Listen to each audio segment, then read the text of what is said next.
laughing and working together.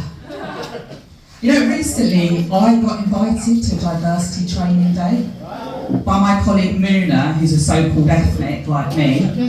I can say that, you can't. And she gathered all our white colleagues in a room, like this.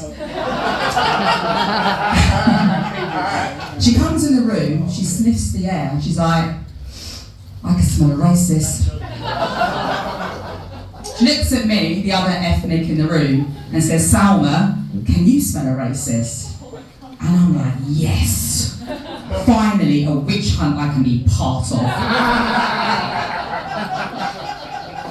So I take a deep breath in, right, and my white colleagues start tensing up, you know, bums clenched on the seat, just like this guy over here. But you can unclench those bum cheeks, mate, because actually I was remembering my school days and the smell of my first crush, Jamie, or as we used to call him, Jamie the racist. Yeah? Because to be fair to him, he was a bloody racist. Right? But alhamdulillah, he smelled good. Yeah, he smelled of Lynx Africa. Yeah? Like as a white, ironic scent choice. Yeah. His mum's stolen silk cut cigarettes and shepherd's pie, the trifecta of whiteness. Speaking of racists, I'm married to a white man for my sins, which is a bit difficult, right? Because I'm a Pakistani ex-Muslim, now I'm married to a white Irish Catholic.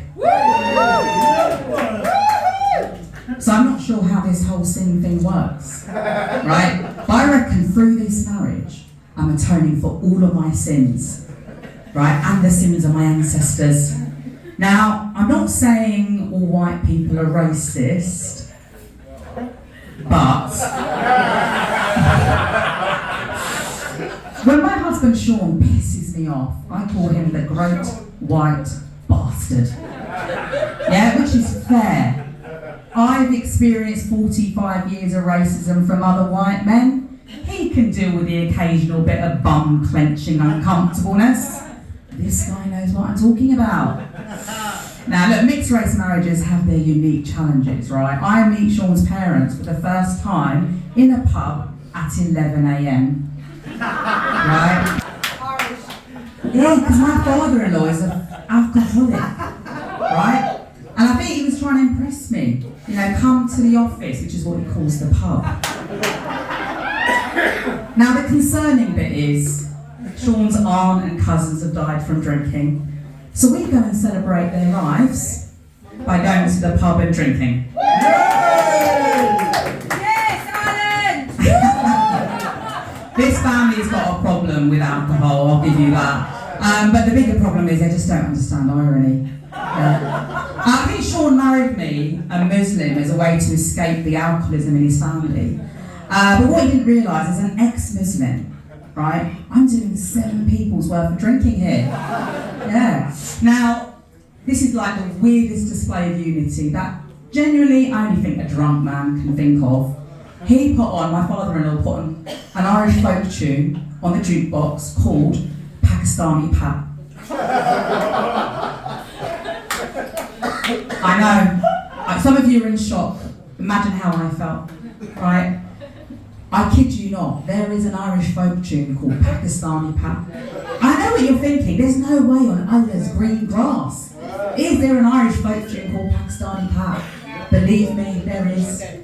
I've heard every cringe-inducing word, right? So let me explain Pakistani Pat, right? It's about a man with Irish and Pakistani heritage, written in the 70s, so diversity training, not a thing. Speaking of diversity, I'm not going to be singing this in an Irish accent. No, it's so bad, mate, I sound Jamaican. And I think we can agree that's a whole level of racism we don't need.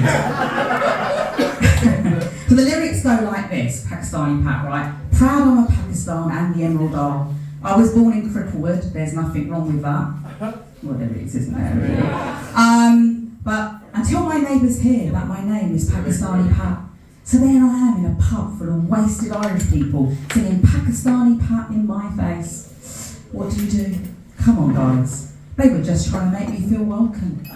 Yeah? And they continue to do that every Easter when they gift me a box of black magic chocolates. Proving this family doesn't understand irony. Who are the childless couples here? Well done. Hashtag on your life choices. Well done. Yeah. You know what my hashtag is? I hate mine. Right?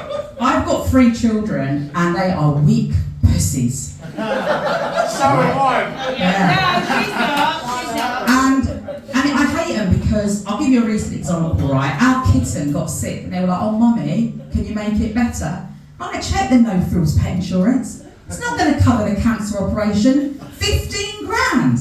Fuck that. You can get a new one for 150 quid. And as a thrifty Pakistani, to make it even cheaper, bury it in the garden. So there I am, yeah, with my 3 weak children around our dead kitten's grave. And only one of them is crying. For a kitten that they supposedly love, for the one they wanted me to spend 15 grand on. I got a glimpse in the future. It's my funeral. And only one of the fuckers is crying. Let's make them all cry. I'm going to leave a written confession and it's going to say, oh, could have saved that kitten all along. I just didn't. Cry on that. I've been Sour Lions, thank you very much.